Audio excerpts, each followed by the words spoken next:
it to the gods? What's popping to the people? Yes, we out here. We out here. And excuse me.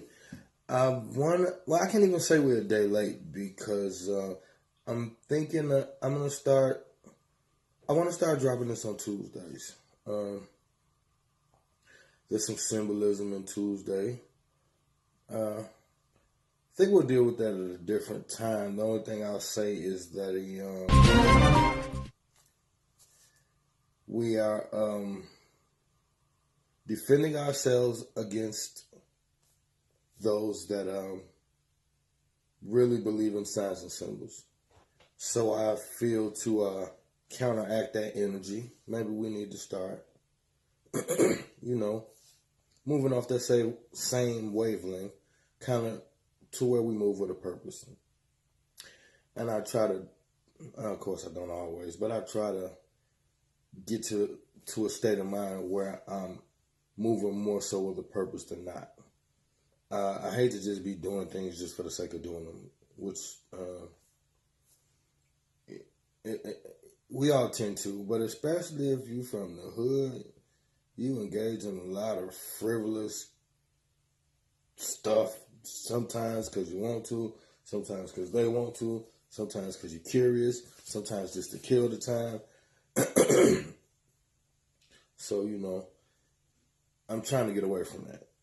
I do it a lot because I'm a bit of a procrastinator, I'll admit. So I'm trying to work on that. Even to now, like it took me. I hate to even admit this. It took me about an hour to get in the mind frame just to even do this, and I think that's more so because, excuse me. I think I got a bit discouraged last week. It gets to a point where Dick Gregory used to always say, once you put on the magic glasses, you can't take them off. And that was just a reference of coming into knowledge or coming into the light or coming into, this newfound understanding, coming into consciousness, however you want to word it. But once you start to see things from a conscious lens and get a more conscious perspective, you kind of get alienated because the rest of the world didn't change because you did. Your peer group didn't change because you did. I mean, you may be able to enlighten one or two of them, but for the most part, they'll stay thinking how they think. And you begin to elevate your thought process. So it's kind of like apple and oranges don't hang together, usually unless they're forced to in a basket, you feel me? So, with that being said, I'm giving all of this information out, and in all honesty, I did this. If you go back and look at anything I've done, for those of you who don't know me, and those that do, if you just go back and just think about everything I've ever done since I've been, doing music and what have you, it was always a citywide thing. All my moves were directed towards something for the city. You look at my very first hip-hop video, we jumped in a stretch, I toured you around the city. I called it That's How It Is, to show you that's how it is for us. And that's because being around different places, a lot of people just had the impression that my city was so lame and just not on the level of other cities. And thinking in my mind state back then, I was attempting to try to glorify and bring light to my city and say, hey, we do the same stuff y'all do. That followed up with the whole Wallace World thing, which was a platform where if you had anything to do with underground hip-hop, modeling, entertainment, anything like that, if you was underground and on the verge of blowing with a nice following, you got an episode, we did a track together. That shed light on so many different artists because every week all you had was somebody different from my city. Now that reached a lot of different places. Even in my travels, I took it all over the place. Excuse me, this winter time stuff be killing me, man. Just a little sinus and like bronchitis type stuff. So I hate claiming any type of illness, but every once in a while it start to bug me. But anyway, back to the matter. So I said all that to say this. A lot of times I get misconstrued as the selfish bad guy or some type of evil entity, or I don't know. I know just people got a weird impression of me because they feel like they got some type of understanding of my previous knowledge in adult entertainment. And I guess because I have a background there, then that means I can't get smart. Or what people don't understand is even when I was knee deep in adult entertainment, even when I was knee deep in the streets, anybody who knows me, I've always been conscious. To this degree, no. But I've always been the smart kid. When we was thugging, straight gangbanging and all that, I've always been. And now, don't get me wrong. I had a very intelligent squad. Like, we had like a 6-7 man squad that everybody knew growing up. We was a fairly intelligent squad. No bummy, dusty dude squad. It wasn't that, But I'm the bookworm. We all intelligent, but out of the whole squad, I probably will pick up the book first. We always intelligent, but out of the whole squad, I'm the one who's going to watch a documentary. I'm the one who's going to be watching History Channel or National Geographic. Not saying they wouldn't, but that's something that you could regularly catch me doing. I'm the last one to start skipping class. I'm the last one that started smoking pot. That just is who I am. I'm the loner. A lot of times we on the block, everybody sitting back fellowshipping. I disappear, go off, do my own thing. I'm the only one on the block, never had a pair of Jordans. I've just always been my own entity that move how I move and think how I think, no matter what squad I was in, no matter who I was dealing with. I've just been different. So, and the only thing that means is I just use a different portion of my brain. Doesn't make me better or worse. I just, as an individual, use a different portion of my brain. That, to my benefit, has led me to where I'm at right now, to where thinking different, daring to be different, and not being ashamed of being different has led me into the realms of consciousness. So now that I'm here, I feel like that is really a bigger sin, to know that there's something going on, something diabolical, that there's a bigger picture going on. You're privy to the information, whether you're right or wrong. In your heart, you're right. And you feel like I have information that if I were to get that information out, I could somehow either make it better for the world, make it better for my people, make it better for whatever it is that's in my heart that makes me desire change. So, point is, the whole purpose of Gator Pit was to, was to bring consciousness to my city, who I felt was, I've traveled a lot of different places. I've done most of the country. And what I felt was that the people in my city were extremely intelligent on a level as far as just book smarts and vocabulary wise. The black people in my city, I felt like, were a step ahead in that department per se, and more so in other hoods and places that I've been around the country. But on the backhand side, although being high up in book smarts and just how to speak properly and carry yourself, I felt like my city was higher up on that level than a lot of places I had been around the country. But on the backhand side, I felt we were the least conscious. Some of the information that I have trouble getting people to even accept here is common thought with black folks all over the country. So when I seen that, it was kind of embarrassing to see that how could we be this intelligent but don't know about the real world and our people.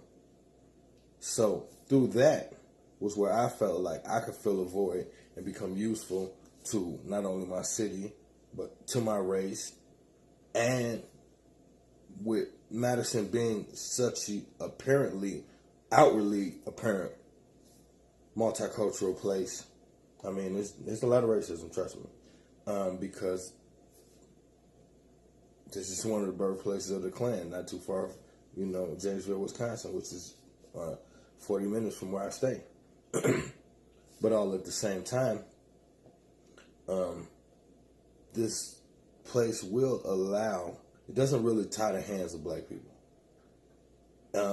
You can get your entrepreneurship on. You can really move in a certain way as long as you don't ruffle no feathers, but they don't really bother you too tough.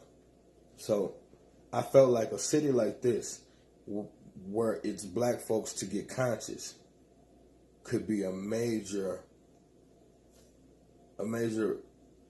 place of building where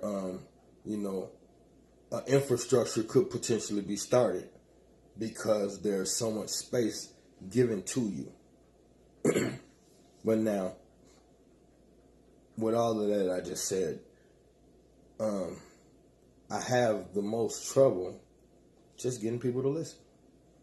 And I think it's weird that people make time for all of this dumb shit but can't watch an hour documentary. The one I just did, Ego versus Consciousness, it was a 3-part thing that I had done before, and I realized that I was only getting views on the first of the 3 parts, which in essence meant people too lazy to go watch the other 2. And I can't say that, you can't say, well, I could say, well, maybe people just didn't like 1 enough to go watch 2 and 3, but then the very next week, I still got views equivalent to the first of the 3 on last week. So it wasn't that people didn't like the first one and didn't want to go see the second one. It was just they were just too lazy to either finish the first one to get to the next one, or after they're done with the first 38 minutes, wow, it was like, oh yeah, that's too much. I think that's disgusting. Like, you sit and watch Power. Now, I'm not as interested in this Power because I'm not shooting black people and selling dope, which, by the way, I love Power, so I ain't talking. But, I'm not interested in this Love and Hip Hop or whatever the crap y'all watching. I just sit back like, I've watched the episode of Love and Hip Hop. And for the sisters, for the females, that is so embarrassing that y'all even watch that bull. For the brothers that's watching it,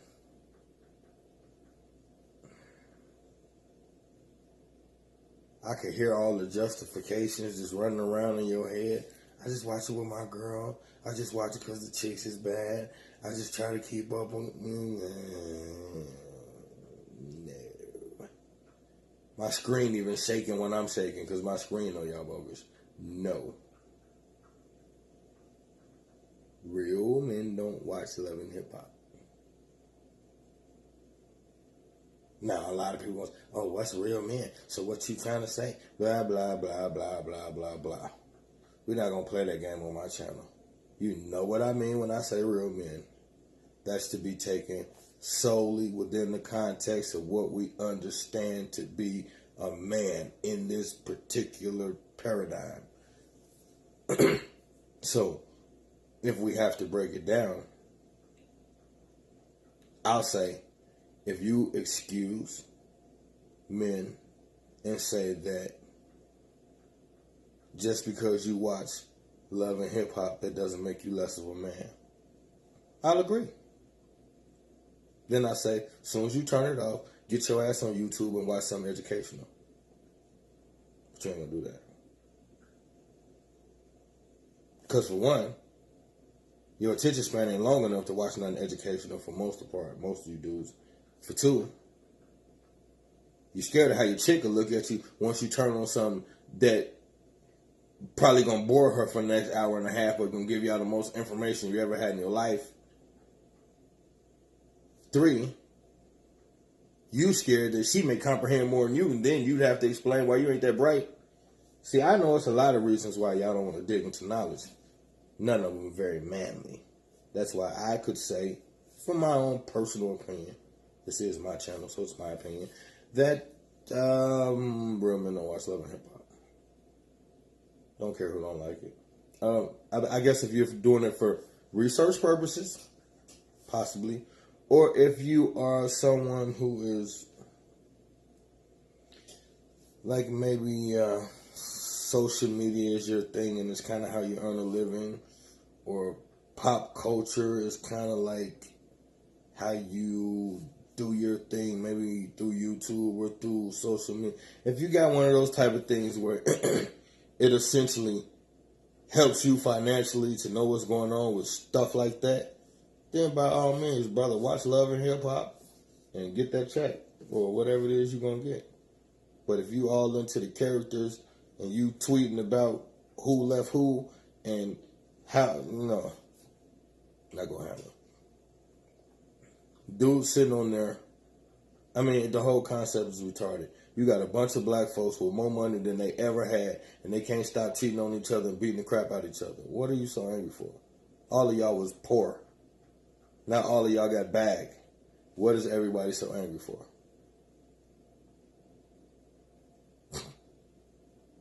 But none of that matters to y'all because it's entertainment, and you still haven't made the connection between entertainment and a setup.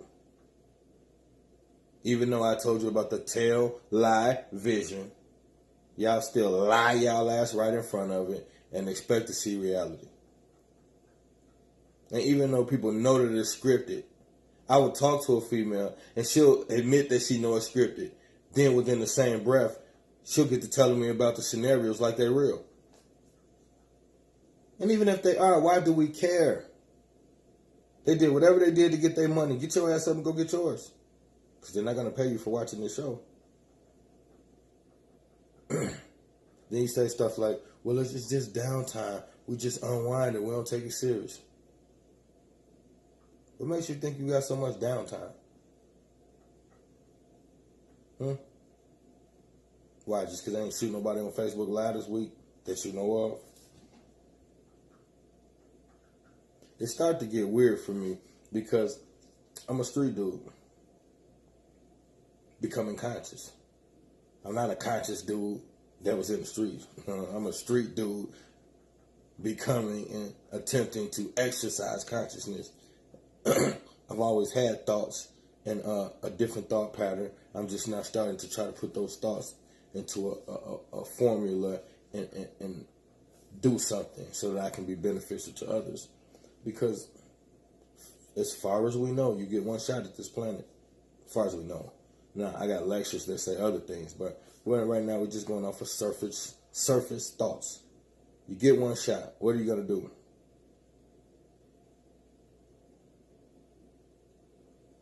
All everybody care about, I got mine.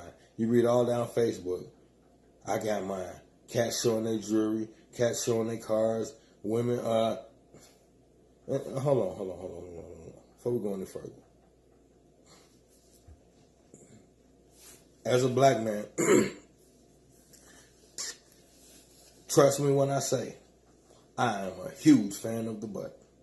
Absolutely love it. I'm a Scorpio, a bit of a perv.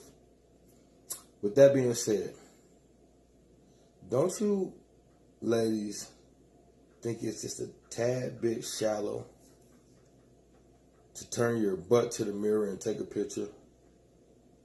Which is 85% of the profiles I see.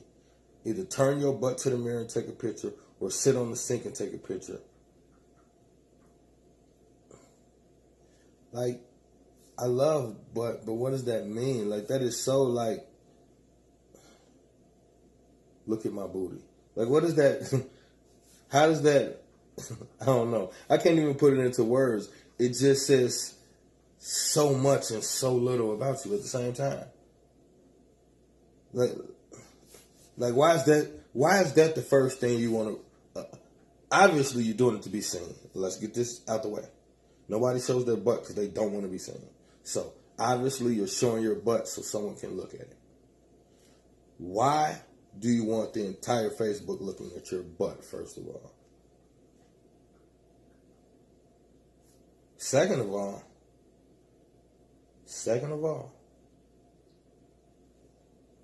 what are you hoping to gain from that? Likes? So the mission is to get a bunch of people to like your butt.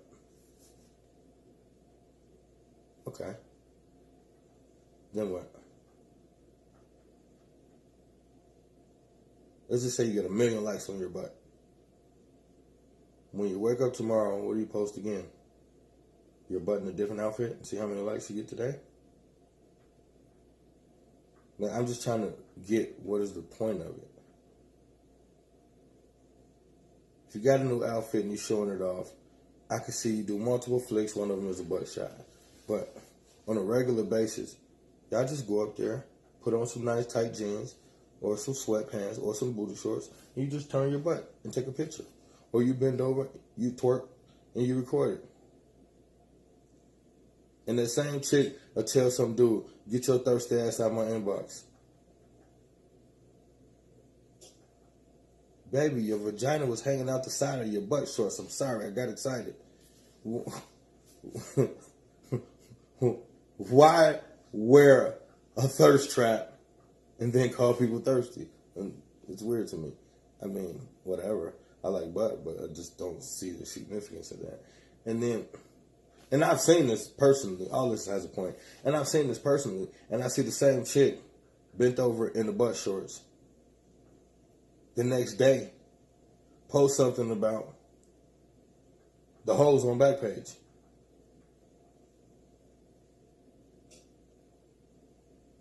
Here's another huge misconception, and maybe I'm tainted by having an adult entertainment background, but how is the chick on Facebook twerking for nothing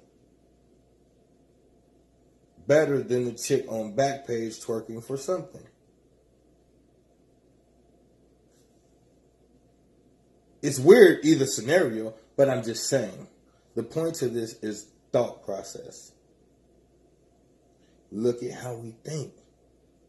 None of it holds any relevance. If a chick is on Backpage, you don't know her story. Maybe the primary bread earner in her family died and she ain't got no other option. Maybe not, but I'm just saying. My point is,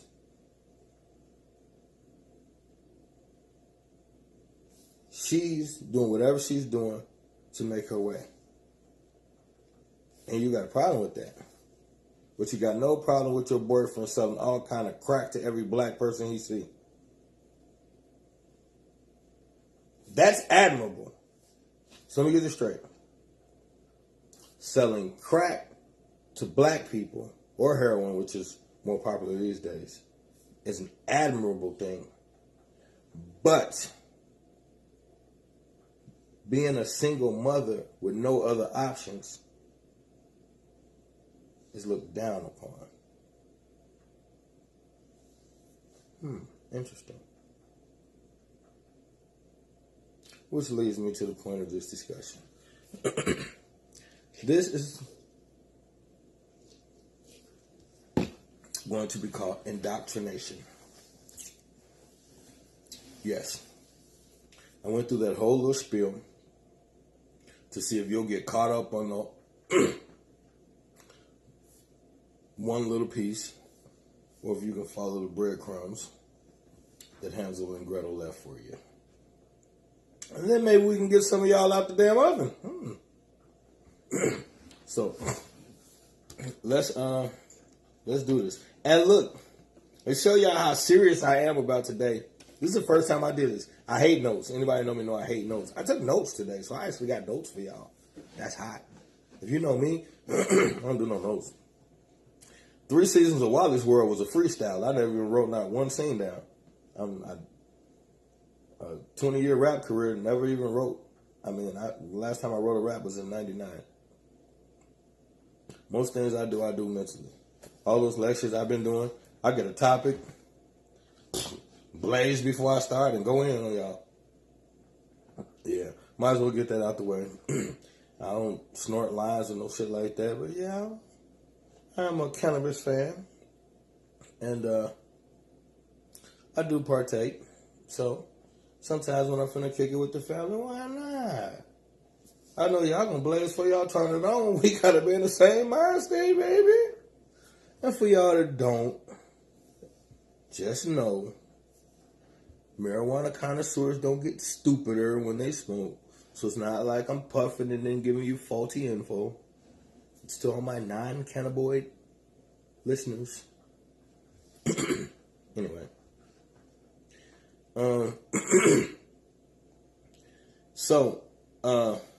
Oh yeah, just back to the notes. So you'll see me keep looking over there. Because when I go back and look at the lectures, it's certain things that I feel like that wouldn't have been bad if I had to put that there. Or certain things that I might have wanted to talk about initially. I get caught up in the moment and then I, slip my mind or whatever the case may be. So today, this lesson is so important. I want to make sure y'all don't get away, baby. Ain't no getting off the hook this time. Your boy got notes and things. So we're going to deal with this indoctrination thing. It says, the process of teaching a person or group to accept a set of beliefs uncritically. Let's say this again. Indoctrination is the process of teaching a person or group to accept a set of beliefs uncritically. So now, accept a set of beliefs uncritically. This is what indoctrination is. So now, we pretty much regurgitate everything. The people who have put this entire system together, and what I say, we'll say America, or just the way society is run, they are habitual regurgitators. Most things that you see in America that you think are original things from America are completely stolen, mostly from Africa. They are regurgitators, and they have taught you to do the same. You don't have very much original thought. You don't step outside of the parameters of what is considered the norm very often. You are conditioned to see things at face value and accept them. And that is called indoctrination. And that's what the problem is. Like with the thing I just said, as far as anybody could see that selling drugs to your own race is fucking crazy. Yet, I did it. Didn't think twice about it. Never even looked at it from that aspect. So, this is a desensitization thing. To where, and it takes place with the tail live vision, which is a huge tool used for the indoctrination process. Because if you think about it, everything we do, our entire being comes from the television. And a lot of people are going to disagree with that, but hold that thought, I'm going to prove it. Not now, but we're going to come back to that. I just had to plant that seed. Keep in mind, we are an indoctrinated being. Most of our thoughts and behaviors are not of our own. We just think they are. So now let's start with the beginning of the indoctrination process. I said in the last lecture, I'm going to say it this time. We deal with slavery for the purpose of getting past it. People always tell you get over slavery. You can't get over it until you understand it and deal with it. So what I do is deal with it so that we get it and then we can move past it. So a lot, you'll hear me start there. But we won't stay there, so don't worry about it and don't let that be a turn off. Just chill out. Y'all so damn emotional. Jesus. Anyway, so like slavery is important because this is the beginning. This is excuse me, well I would say phase 2 of the indoctrination. Phase 1 started when they were sneaking their little sneaking ass in there, stealing all our lessons. getting educated by us knowing that they had ulterior motives. That was phase one. Phase two begins once we're here. So you'll go, now there's evidence that this date, it varies depending on which circle you're sitting in. So for the sake of speeding along this discussion, we're going to use the date that was given to us by Google, which makes it easier for you guys to reference and see where I'm coming from, because it's still the significance of the date wouldn't change considering what we're about to speak about. So we'll just put it that way. All right. So according to Google, 1619 is when the first slaves arrived from Jamestown. So now, if you want to say 1619, now by 1630, somewhere in the mid 1600s, the Bible, the KJV, King James Version Bible, was all through the country. And it's another problem not another problem, it's another thing that's open for discussion with you Christians, who another form of indoctrination when it comes to religion. You just believe what you hear. The Gutenberg Press printed up the first Bibles. The Gutenberg printing press printed up the first Bibles, facilitating them through America. So let's understand that this is a business. I think we get caught up in the mysticism of religion and we forget that religion is a business. And Christianity, the religion of Christianity, is the same religion that frequently you hear at church and through lessons. You hear the pastor speak against the money. Money's the root of all evil. They tell you rich man can't get into heaven. They got all these sayings that go against pursuing wealth. So if you have a religion that goes against pursuing wealth, how can its book be the number one selling book in existence? Because that's a lot of wealth going to somewhere. It's a lot of wealth going to somewhere. But we don't question these things. Why? Indoctrination. We get here at 1619. Books here at 1630, 1631. So it's safe to say by 1650, 1660,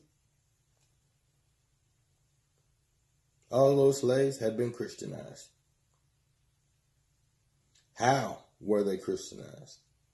Were they allowed to sit down, listen to the word of God, and make an intelligent decision based on the information given to them? Or were they told, this is the word of God, don't believe it, and you get beat to death? Which form was used to teach these slaves the word of God? See, this is the gray area that we as Christians, especially black folks, don't like to deal with. You can't skip past this. Everybody want to just go to church and not deal with what we're dealing with right here. Excuse me. You have to deal with the fact that that book was forced into the mind frame, the consciousness of the African. The African did not get off the boat a Jesus-loving Christian. Now, if we all can admit that our ancestors got in this land via slavery, then we have to understand we need to understand what were our ancestors before the arrival. Why is no one concerned with what were our ancestors before we got here? How is that not significant? That is everything if you really think about it. That is so important, it's ridiculous. What were we before we got here? And if we were not Jesus-loving Christians before we got here, then why are we now? This is important. You cannot overlook it. This is called indoctrination. Where's the proof? Let's use some common sense. Let's just get away from all of the where'd you get your sources? Where'd you read to get this information? Let's just use what the Creator gave us and think. Why on earth would your slave master hand the slave the true word of God to learn? Think about, in your mind, you can't possibly, I know, just please think with me, y'all. I know y'all going to sit here rationalize it with all the excuses you've been told. But I'm begging you to just step away from everything you've been told and just rock with your boy. Just think for a minute. Why? You got property that you just brought in. Your intentions is to take this property, abuse it, and build you a nation. You completely control the mind, body, and thought process of these people. What good does it do you to give them a true connection to God? How does that help the slave master who doesn't even believe in the God that he's forcing you to believe in? Because all of those messages from Jesus are messages of peace.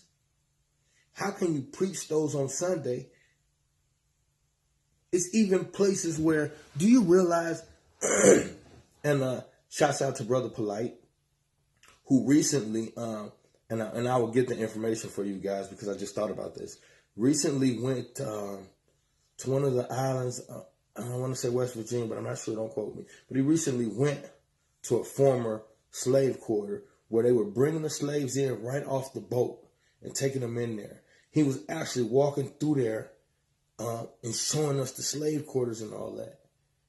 And right upstairs, over where they had all of these slaves that had been raped, beaten, and abused, the slaves downstairs, and they're upstairs having Sunday mass. How can you possibly have Sunday church talking to the real Creator, and you got raped, murdered, abused, hostages right up downstairs? Those people cannot possibly really have any intentions of connecting you with God if they don't. We got to think for ourselves.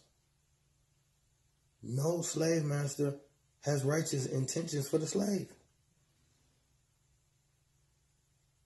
So if we can follow this thought, just follow the thought. If we know the slave master has no good intentions for the slaves, then we know that there's no way he's going to give them a real spiritual book. Why? Spirituality is the key to your salvation. Why is a slave master going to give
or her salvation? He wouldn't. Okay, so if he's not going to do that, then what's in the book? If the book ain't the real word of God, then why is he giving it to the slave? It has to be something in there for the slave that helps the slave master's agenda. The slave master is not going to give a slave an agenda separate from his own. The slave's only purpose is to serve the master. So any agenda the master has that he involves the slave in is purely for the betterment of the master, not the slave. See, you guys get so caught up in scholarship that you forget common sense is important, or we wouldn't have it. So I don't have to even have a source for what I just told you. That was just common sense. So if it's not for the betterment of the slave, then it's for the betterment of the slave master. That's why there's so many scriptures in the Bible that promote slavery. You have Jesus even said, "Pay Caesar's what is Caesar's." Huh? Why? We have to think. This is called indoctrination. Anytime you conquer a people, you have to replace their belief system.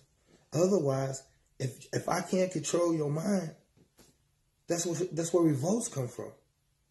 That's where uprisings come from. So the way we diminish the violence, we have to get control of your mental and not just your physical. This is the purpose of religion.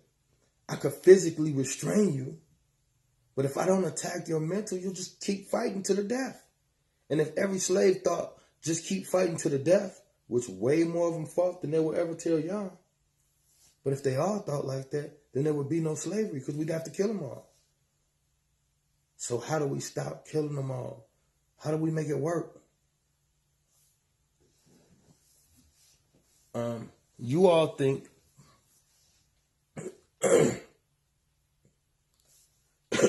excuse me. What was I going to say? You all think, what's the boy name? See, notes? See how that boy got notes? Yeah, hold on. I shouldn't even have to go through this. See, it was a waste of time. I can't find it anyway. Either way it go.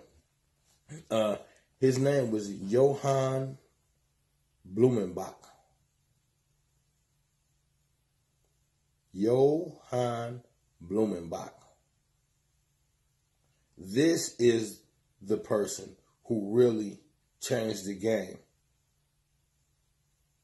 That came up with the differentiation between slaves, the hierarchy, playing one slave against the other slave. This whole system that you attribute to one man came from another man.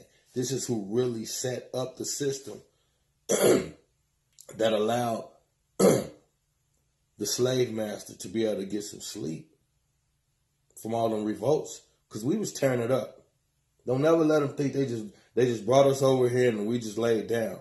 It was revolts everywhere, bro. Every time you turn around, we was trying to get away. It's just that we didn't know where to go. Like we somewhere completely different. So you have to understand that this system is the beginning stages of what you see right now. Light skin don't like light skin don't like dark skin. Dark skin don't like light skin. The man got a problem with the woman. The woman got a problem with the man. The youth got a disconnect from the elderly. The elderly got a disconnect from the youth. This was an intentional thing done. Do you have any idea what it's like? You take the man, the woman, and the child. The first thing you do is you separate the children. Get them away from the parents. Then you take the man and the woman, and you rape the man in front of the woman and make her watch. Psychologically, this tells her, your man can't do nothing to help you. Your king, the one you've been praising your whole life, the one that you was born into this world for him, had to wait 14, 15 years until you were of age, and then your parents gave you to that specific king for that specific purpose. That guy can't do nothing for you. I'm going to take his manhood and prove it. Psychologically, after seeing that so many times, she realizes that there's no future in supporting him no more because he can't do nothing. Now, not fair to him, but the reality is, as he sat on the throne, as powerful and vicious as he was, and I don't mean vicious in a mean way, I mean vicious as in handling his business, making sure nobody stepped on the toes of the throne. But when that area gets invaded and that same pinnacle of strength is dragged out through the masses, shackled up just like everybody else, brought over here, and now you stand across from, and that's not the same image that you had before you left home. This man right here is bleeding and begging for mercy. And it only takes so much of that before she realized, he can't help me no more. This is done on purpose because he knows she's going to have to turn to me. This is the real power. I can do anything to your man I want to. I can have both of y'all if I want at the same time and force you to participate and watch me violate both of y'all. So it doesn't take too long for her to realize that right now, in this space and time, this is the real power. Now she has to start thinking in singularity and fending for herself. Same thing happened to him. Now, after he recovers from how he's been treated, and he see that same woman getting flaunted around by the same person who just did it to him, what does that do for him mentally? How could she? All these horrible thoughts, but not knowing that she's in the same thing he's in, survival mode. Whatever I could do to prevent from what just happened to you, I'm a woman. I'm not as durable, not as tough, not that I can't, whatever the case may be. She justified it in her mind, and she went into survival mode. Now the children that got separated, they will be raised by Master. From the rooter to the tutor, they will grow up with an extreme amount of fear and respect in their heart for Master. And they also will be taught they come from the jungle. They're not that bright. And this is why they're captured. And then the Bible's going to tell them that they pissed off God and they earned it. So you see, that scenario I just broke down from you, that is the family structure that we come from. That core is what we come from our inception into this country. Now, that did so many different things, you wouldn't even be able to fathom the effects that it can have on the individual. And what about the onlookers? What about the other slaves that sat back and watched this whole process? Watching other slaves get beat to within inches of their life just because they wouldn't do this or wouldn't do that. This creates a fear like you wouldn't believe. And this fear is carried all throughout the plantation. Nobody wants what I don't care how strong you are. when you watch somebody literally get whipped to within inches of their life, where their entire back is bloody red from skin, and then they walk off and just let them lay there in the sun all day till they bleed to death and die. You watch that enough times, you change your thought process too, brother. This is indoctrination. This is how vicious it is. This is what you're dealing with. So y'all can stop thinking that your little pretty religion is some godly thing. God is not even what you think, first of all. And to show you how twisted your mind is, you sisters sit around here, women in general, call yourself Christians for a religion that says you don't matter. Can't be a preacher. Can't be this. Can't be that. You've been on the back burner for this religion since day one.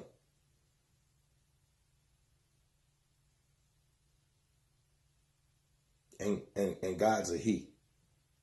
You start the prayer with our Father.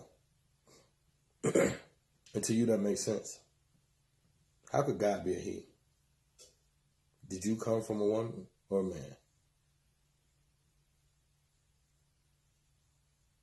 You came from a woman. Everybody watching this freaking presentation, lecture, whatever you want to call it, everybody watching came from a damn woman. Yet you sit there every Sunday and pray to a he, disregarding the divinity of the woman who had you. And your pig-headed pastor, so full of himself, he stand up there and take all the accolades knowing he ain't never brought nobody into this world. What are you getting all the excitement for? And why is God talking through him? Because he's not. Because if he was, or not even he, if there was a God that you believe that was really talking to your pastor, do you really think half your congregation will still be broke as hell with kids that don't listen? Your neighborhood's broke as I don't know what. The only thing worth anything in your area is the church. You know your whole congregation ain't not one of them hit it big since you've been going to church.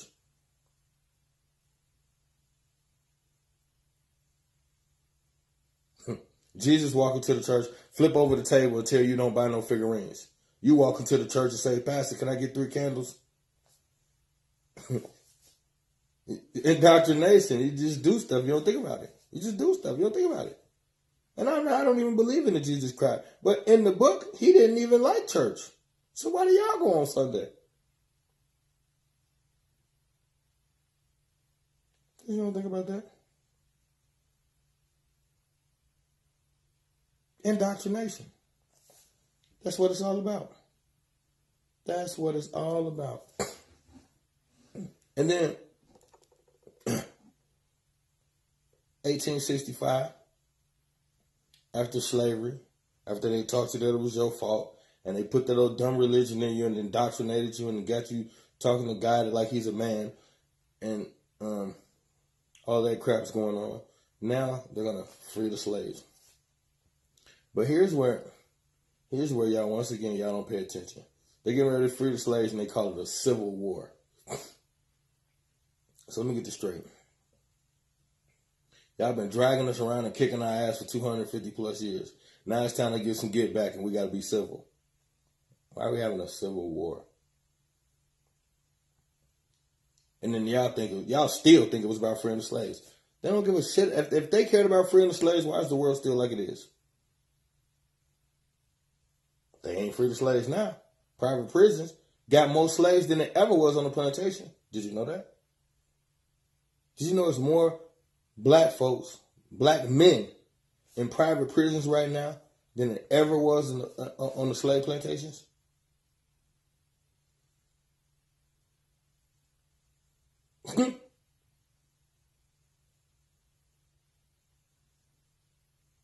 Will y'all pay attention to anything?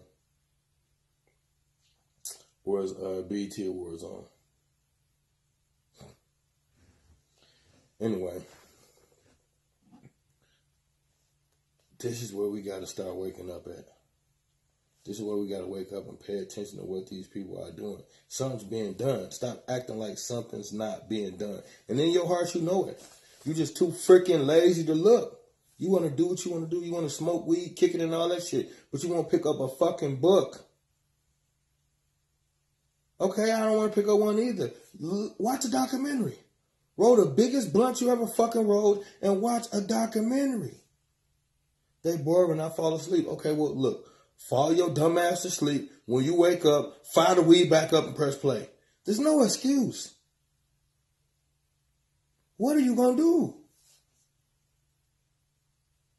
You're just going to keep living your fucking existence like who cares? Okay, so what? You make a lot of fucking money and you provide for your family. What does that do?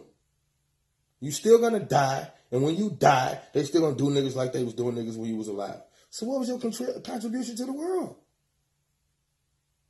In the larger scheme of things, fuck your family and fuck mine too.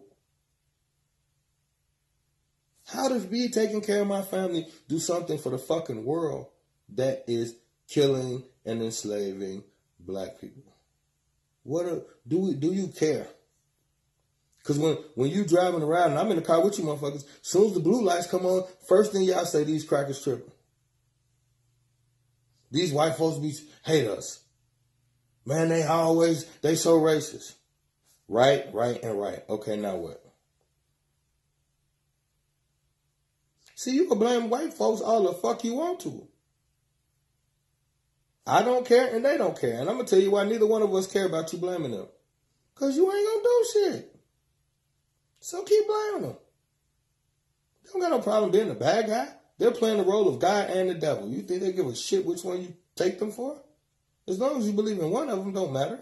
They'll trick you on this end or trick you on that end.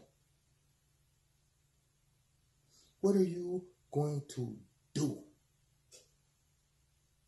Anything?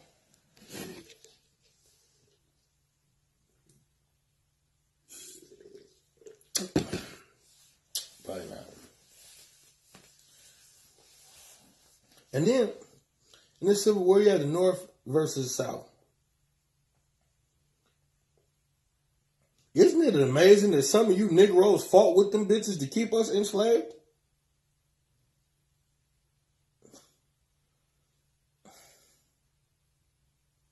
How do we have niggas on both sides? If the war was about freeing slaves, how do we have niggas on both forces fighting?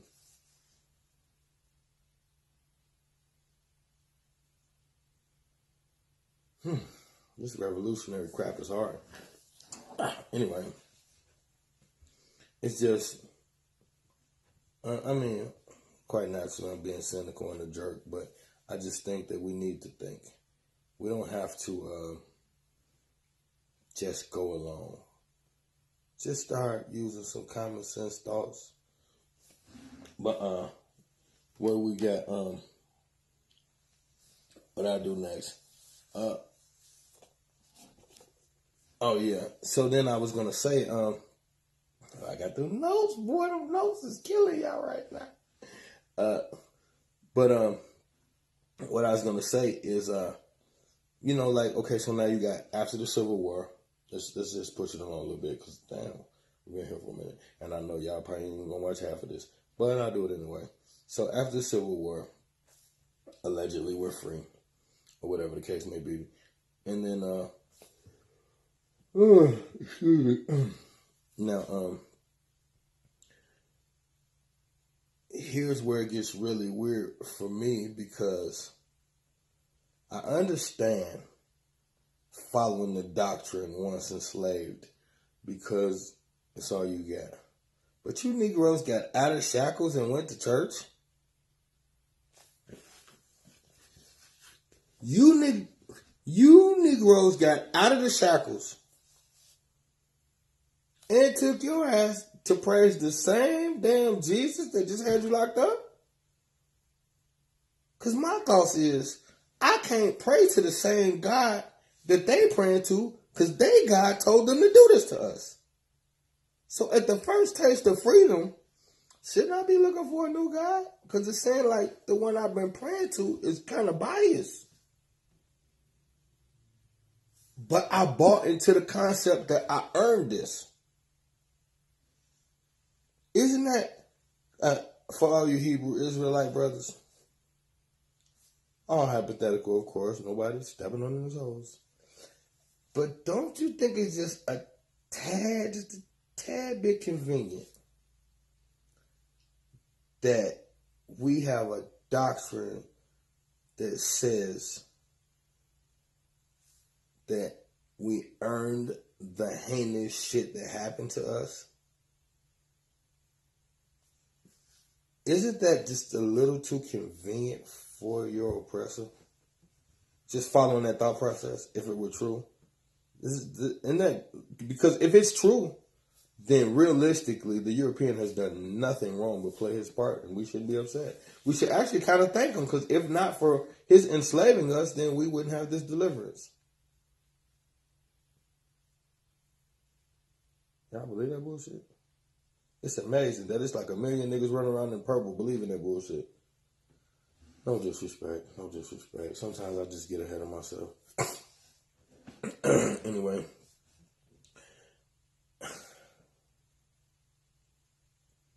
I'm almost scared to look at my nose, y'all. These dudes be killing me. Let me see. Oh, my Lord.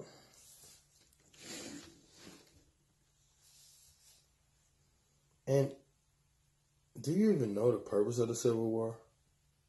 Because it wasn't about freeing your black ass per se. It was a financial thing. Money was funny. One side say, y'all can't keep doing it because the money funny. The other side say, nigga, we gonna keep doing it. Then they say, y'all can't. Then they say, you know what, F you, we going our own way. Then they say, hey, we finna bang. So they fought for money, not your black ass. Hope I didn't pop anybody's bubble, but they never cared about abolishing slavery. Even Lincoln said, if it was a way to spare the Union and keep slaves, I would. But I fear there is no other recourse. So much for your hero. Nobody likes me. Anywho, it's just never what you guys think. And my whole thing is, like I said, how do you get out from 250 plus years of slavery in this country and celebrate Christmas? The same shit you was celebrating when you was a slave. How do you get free and go put a fucking tree up in your corner?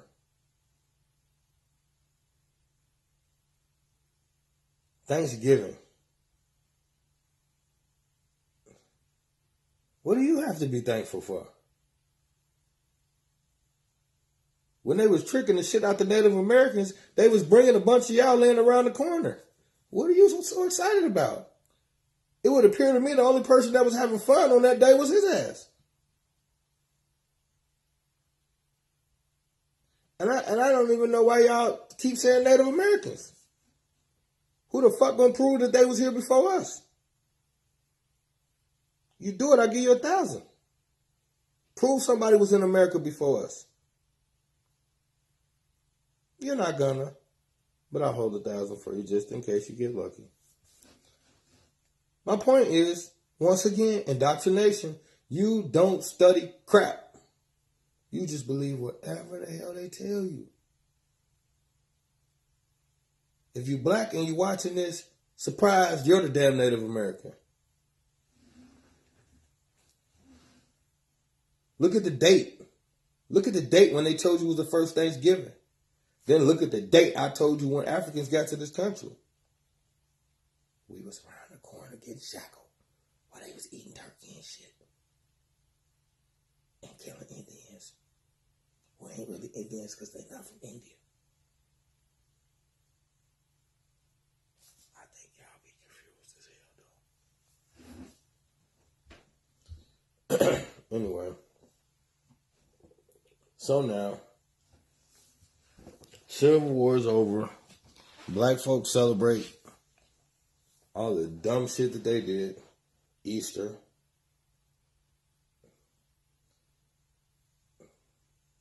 Which I never seen a Jesus basket. But Maybe there is one. Kind of worries me.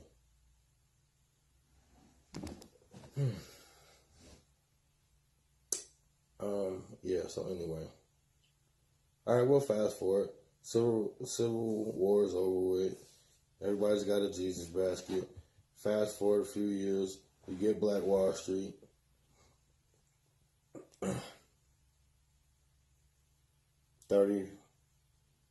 65, 90, 10. We're looking at about 30 years after 250 years of servitude. We got Black Wall Street. They get mad, burn it to the ground. I already talked about that a couple times. I ain't going to go into it. But there's something else that I find rather funny. Right around that time is when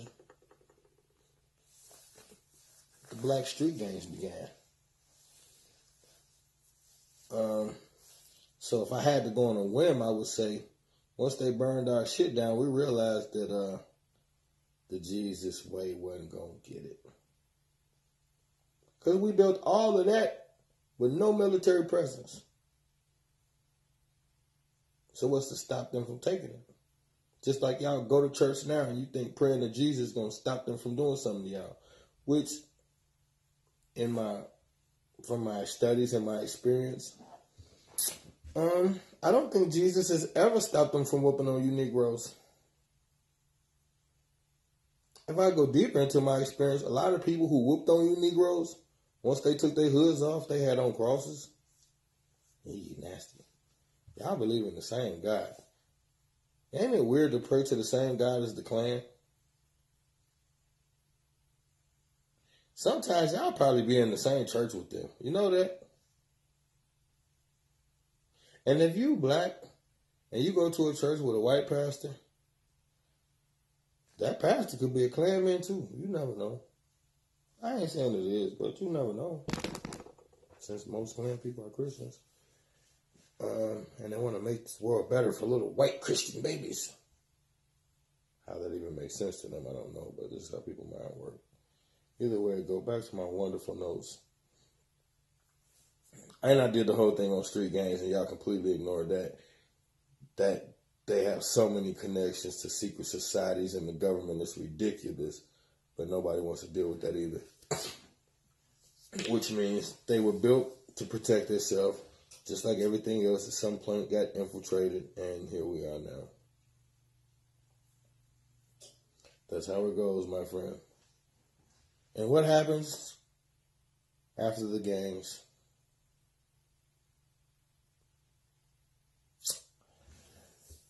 Civil rights movement, baby. What y'all thought? Civil rights, baby. We got Dr. King. We're going to get some civil rights. First you had the Civil War, then you had civil rights. How come every time they want to deal with Negroes, we got to be peaceful? We had to be peaceful to get our freedom. Now, after being free, we got to be peaceful to get rights. Why do free people have to go try to get rights? And how come Asians get Asian rights, Hispanics go for Hispanic rights, and we go for civil rights? We just want people to be nice to us. We don't care about nothing else. Just stop spreading up with the water hose. Please.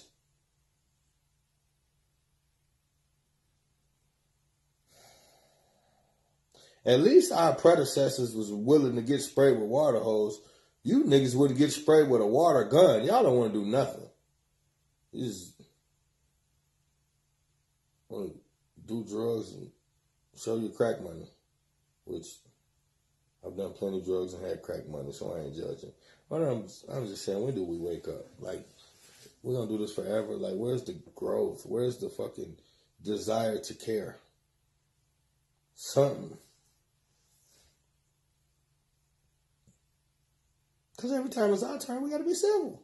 They do everything they want to us. But when we get ready to fix it, we got to be civil.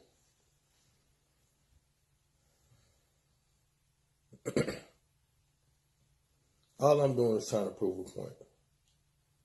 Just like I said in the last one. You think like your masters. On every level, they've tricked you. And you keep making excuses for the trickery. Not only are they tricking you, you're justifying why they should trick you more every chance. And you got no problem with that. It's just kind of weird to me. Moving right along. Now, here's the funny part. After they give you civil rights, which that was such a horrible thing, it's ridiculous. Integration on almost every level destroyed black economics. And I spoke about that in the last one that y'all probably didn't watch, so why talk about it again when you didn't watch the last one? But either way it goes, that's just how it is, brother. You get civil rights,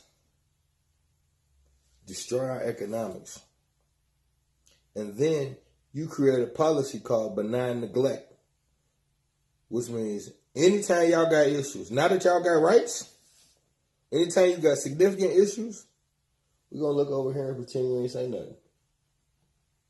Huh? What? Poverty? Nah. That's black on black crime. Racism? Nah. The black people just haven't adjusted yet. They're turning up their communities. Yeah.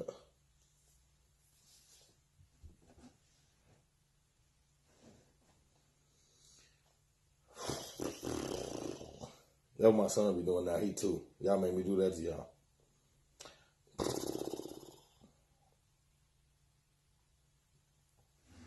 I don't know. I'm getting tired of looking at my nose. They're depressing. But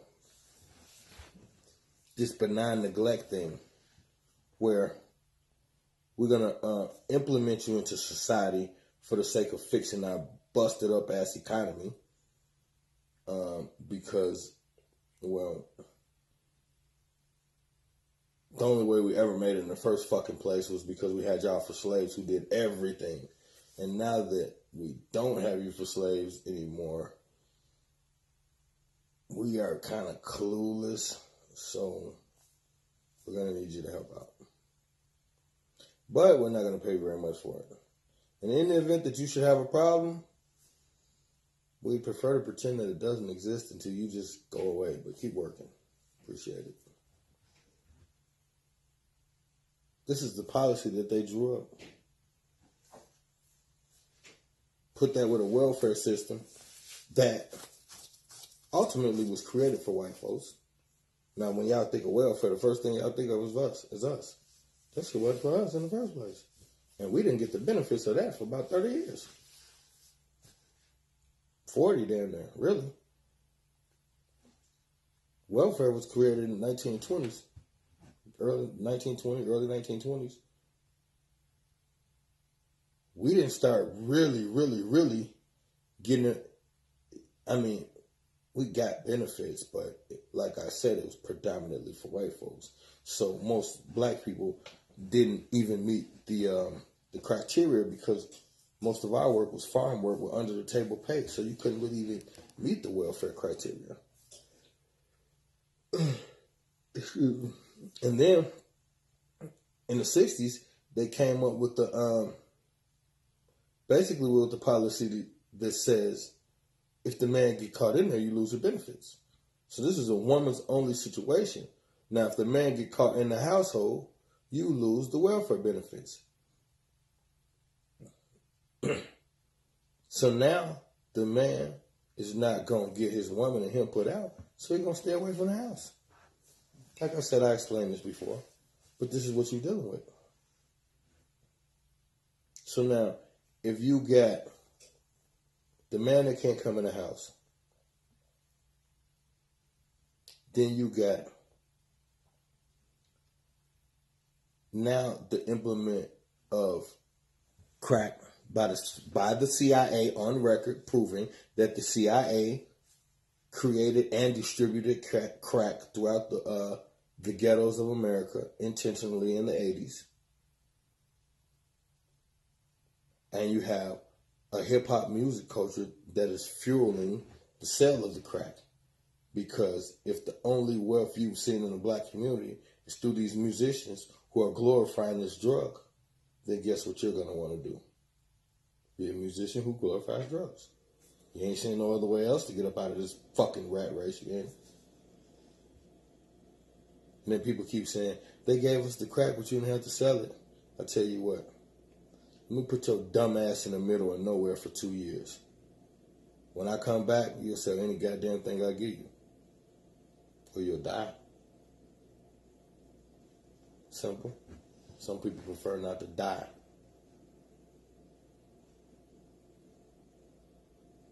This is what you're facing. This is what you're up against. A wicked, dog shit ass system. Stop believing that there was ever any good intentions in this system for us. It was not designed for us. So therefore, there will never be anything in it that is for us unless it is by us. Excuse me, y'all. It's getting late. So now, I told y'all I was going to bring this thing full circle, so I'm about to wrap it up. Now, with the implementing of crack by the government, now, this is a multifaceted plan, because in the initial constitution of this country, we were only labeled as 3/4 of a human. So our participation in this country was only ever to be a labor class, not for this equality shit that Dr. King lured us into. We were here to be a working class. So now amenities have to be made so that the people who were designed to stay in power stay in power. Ain't gonna be no shift in paradigm unless we burn it down. They're not giving it back because they took it by force, so they're not giving it back. Why would they? And this is something that we need to understand. This is why they do things like bring AIDS into the black community, which is a fact. AIDS has a patent number. So I know whoever watches is going to say, oh, you crying, you complaining. No. AIDS has a patent number. Anything with a patent number is an invention. Stop being so freaking blind. One day, this deadly, horrible disease just pop up out of nowhere, and they tell y'all it came from some fucking monkeys in Africa. Okay, when the fuck did we ever fuck monkeys? Bestiality is not our thing. Look at the history. And look up bestiality and see who participated in it and see who didn't. It was never the African. So ain't no monkeys got no STDs in Africa. And who would ever even say some crap or believe some crap like that in the first place? This is a wicked dog shit system. Understand that, and then you'll better be able to navigate your way through it. Now, what was the purpose for all of this? To re-implement slavery, but to get it right this time. The birth of private prisons. The private prison complex. Do you know that label heads from the hip-hop industry met with execs from the prison industry and went into a partnership to build private prisons? This is why the hip-hop music that says, shoot a motherfucker, sell some drugs, drink a 40, got pushed to the forefront. If you remember, before that, you had BDP, you had X-Clan, you had PRT, Poor Righteous Teachers, you had Soul, Queen Latifah was conscious back then. You had so much conscious hip-hop, almost all hip-hop was conscious hip-hop back then. How did it turn to what we listen to now? Because there's no money in what we was listening to before. There's billions of dollars in what we're listening to now because it perpetuates the prison cycle. And as long as people keep listening to that shit, people are going to keep going to jail for that shit. That's what it's designed to do. That's why nothing in hip-hop is owned by black people. But we think it's our culture. How when we don't own any of it? So, why do you dress the way you dress? If you're young and black, why do you dress the way you dress? It's more than likely you've seen it on your favorite rapper or your favorite entertainer. The end. Think I'm lying? All you gotta do is be honest with yourself. If you didn't watch TV, how would you know what to wear? Your wardrobe is a combination of your favorite people. And you just tried to twist it up and make it different. But the truth is, your wardrobe is a combination of your favorite people. If we never saw any of them people on television, how would you know what to wear when you walked outside? You wouldn't.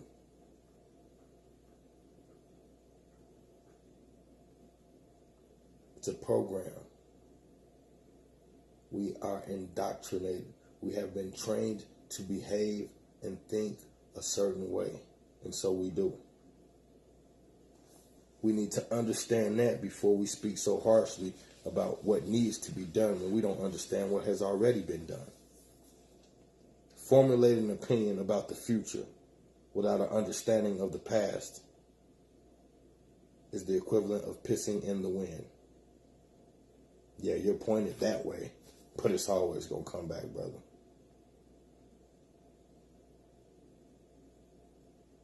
Understand. We are like we are because we've been trained to be like we are. There's no loss of pride in saying that. The loss of pride is in knowing that there is something wrong and refusing to either find out what it is or to do something about what you found. I love y'all. Take care.